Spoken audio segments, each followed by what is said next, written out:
आपके साथ regional economic integration and its levels topic discuss करने वाली हूँ।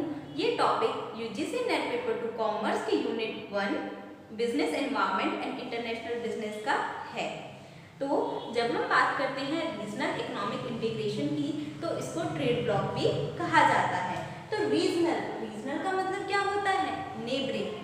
इकोनॉमिक का मतलब क्या होता है? इकोनॉमीज या कंट्री। इंटीग्रेशन का मतलब क्या होता है? इकट्ठा होना। इसका मतलब रीजनल इकोनॉमिक इंटीग्रेशन का मतलब होता है नेबरिंग कंट्रीज का आपस में इकट्ठा होना, ताकि वो tariff and non tariff barriers को रिमूव या रिड्यूस करने के लिए एग्रीमेंट कर सकें, जिसकी वजह से free flow of goods, services and factors of production हो सके। Now talk about it's levels. It's first level is free trade area. ये सबसे लोएस्ट लेवल होता है। फ्री ट्रेड एरिया में क्या होता है? फ्री ट्रेड एरिया में जो मेंबर कंट्रीज होती हैं वो ट्रेड पर लगने वाले बैरियर्स को रिमूव कर देती हैं। लेकिन जब एक मेंबर कंट्री किसी नॉन मेंबर कंट्री के साथ ट्रेड करती है तो वो अपने ही ट्रेड रूल्स को वो फॉलो करती है। एग्जाम्पल से समझते हैं। मान के चलो A, B, C ये 3 कंट्रीज हैं, इन्होंने अपना एक फ्री ट्रेड एरिया बना लिया। अब इनका अपना ट्रेड ब्लॉक हो गया, तो इसका मतलब इन तीनों के बीच में तो फ्री फ्लो ऑफ ट्रेड होगा। लेकिन जब मान के चलो एक नॉन मेंबर कंट्री है जिसका नाम है D, तो जब A कंट्री D कंट्री से इंपोर्ट करेगी तो ये अपनी खुद की पॉलिसीज के अकॉर्डिंग, मान के चलो इसकी पॉलिसी है कि ये किसी स्पेसिफिक प्रोडक्ट के इंपोर्ट पर 30% टैरिफ लगाती है, तो ये कितना इससे चार्ज करेगी? 30%। अब जब C कंट्री D कंट्री से वही प्रोडक्ट इंपोर्ट करेगी तो ये जरूरी नहीं कि इसने 30 लगाया है तो ये 30 लगाएगी, ये अपनी ट्रेड पॉलिसीज के अकॉर्डिंग इस पर टैरिफ बैरियर लगाएगी। ये 30 भी लगा सकती है, 40 भी लगा सकती है, 20 अपनी ट्रेड पॉलिसीज के अकॉर्डिंग लगाएगी। लेकिन अब बात करते हैं next, which is custom union. Custom union में क्या होता है? जो मेंबर कंट्रीज होती हैं उनके बीच में तो फ्री फ्लो ऑफ ट्रेड होता है, लेकिन जब एक member country non member country के साथ ट्रेड करेगी तो उसके लिए क्या है? वो कॉमन पॉलिसीज को फॉलो करेंगे।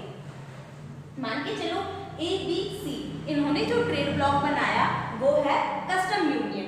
अब जब इन्होंने कस्टम यूनियन ट्रेड ब्लॉक बनाया तो इसका मतलब ये है कि जब ये नॉन मेंबर कंट्रीज के साथ ट्रेड करेंगी तो क्या है? एक कॉमन ट्रेड पॉलिसी को फॉलो करेंगी।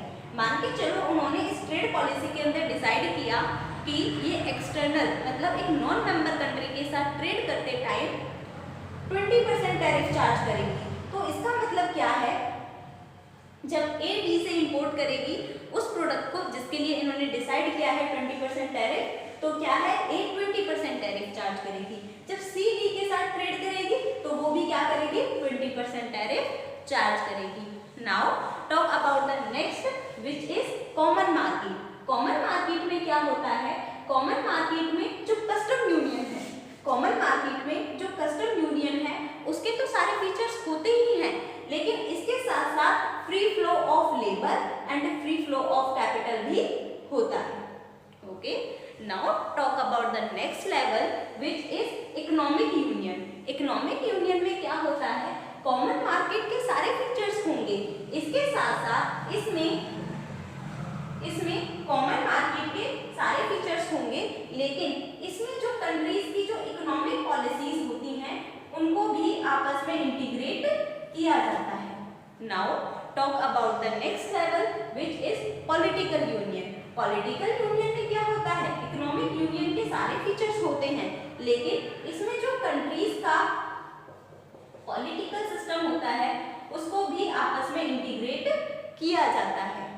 नाउ जो ये वाला लेवल होता है ये सबसे हाईएस्ट लेवल होता है ऑफ रीजनल इकोनॉमिक इंटीग्रेशन। जब बात आती है हाईएस्ट लेवल की तो इसका जो ड्रॉबैक होता है वो ये कि इससे जो नेशन की सोवरेनिटी है, मतलब जो नेशन की पावर है वो रिड्यूस होती है, क्योंकि इसमें जो इकोनॉमिक पॉलिसीज हैं और जो पॉलिटिकल सिस्टम है उनको आपस में इंटीग्रेट किया जाता है। तो आज हमने पढ़ा 5 levels of regional economic integration के बारे में। आई होप ये आपको समझ आए होंगे और आपके लिए हेल्पफुल भी होंगे। Thank you.